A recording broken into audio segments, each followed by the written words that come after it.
Happy Saturday, everybody. So the other day when I went out to the Jeep, I had a nasty little surprise. When I got into it, it smelled really, really bad. So I got to looking around and trying to find out where the smell was coming from, and come to find out that the roof had been leaking. So the couple days before, leading up to it, we had actually had a really bad thunderstorm and the rain was coming down pretty hard. So when I traced the leak, it was actually coming from where the Freedom Top connects, and it was running from the top of the Freedom Top down where the seatbelt holder is and then under the carpet. So when I ripped back the carpet, there was actually 1.25 inches of water just puddled up into the tub underneath the carpet. Immediately I started ripping out the carpet and trying to soak up the water, undoing the drain plugs. And it got me to thinking that if that ever happened again, that it would be much easier if I didn't have the carpet in there. And then a light bulb went off. So what we're going to do is we are actually going to Herculine the inside of the Jeep. I've done some research on this brand. It seems to be pretty good. I've never used it before personally, but it looks pretty neat from the videos that I've seen on it. And this is actually a complete kit. So the kit comes with the liner itself, 2 rollers and a brush, and then a touch-up brush and a scouring pad to get the surface grime, get the shine off of the tub itself. And this was actually picked up from a local auto parts store where I live, and I want to say that it ran me about $65 to $70 online, which is not bad for this kind of kit, but I think this is going to work out really nice. I'm excited to get into it and see what we've got, but there's a couple things that we need to do first. I need to pick up some extra touch-up brushes, some more Scotch-Brite pads. Definitely want to get a ventilator mask because of the chemicals and breathing that in. I also need to get some painter's tape so we can tape off the inside once we get all the carpet ripped up. I did leave a little bit of carpet in the very back of the Jeep, so that way I can show you guys how to take that out and then how to do the prep work, because the key to this is going to be the prep work. It's all about the prep work. If you have a shoddy prep work, then the final product's going to turn out terrible. So that's why we're taking today to do the prep work, and then we're going tomorrow to do the actual roll-on.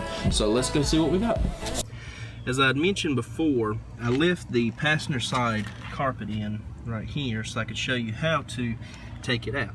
So it's actually pretty easy. You just come up here where it's loose, and you actually just start pulling it back. Oh, there's some money.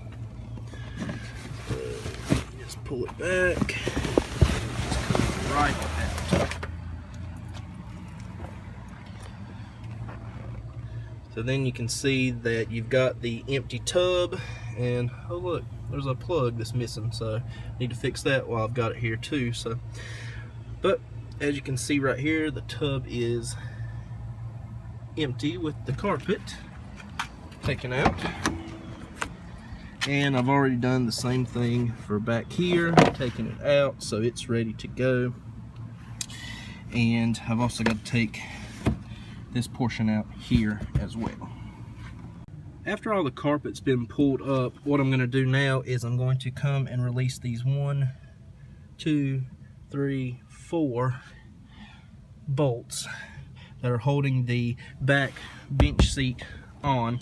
These are 18mm bolts, so I'm going to put the wrench on them and see if I can get them off. Hit a little bit of a snag trying to get those back bolts out for the bench seat, so we're going to take a little trip to the local hardware store and we're going to get a impact wrench socket to take those off. So just got back from the hardware store, and good news is the hardware store had the socket that we needed, which was 18mm, go figure.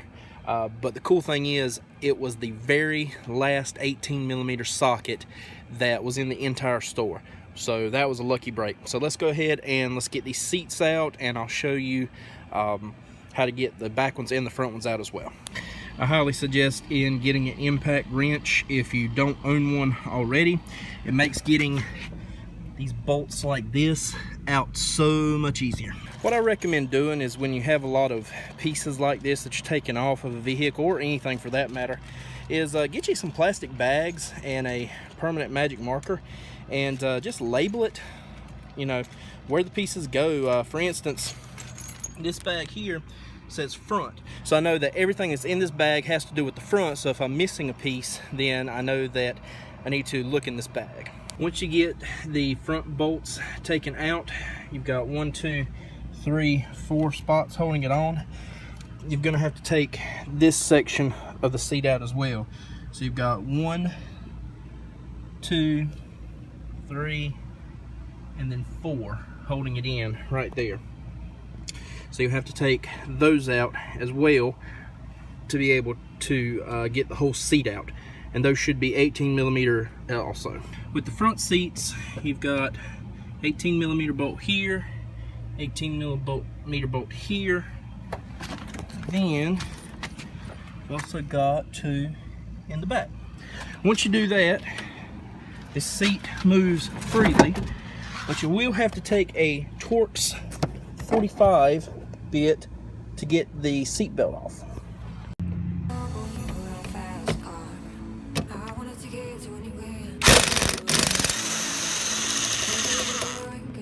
One thing you will have to do with the driver's side seat that you didn't have to do with the passenger seat is unhook one connector.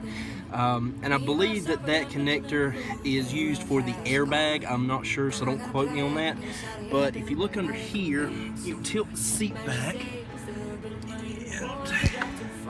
Sorry for the shaky camera work.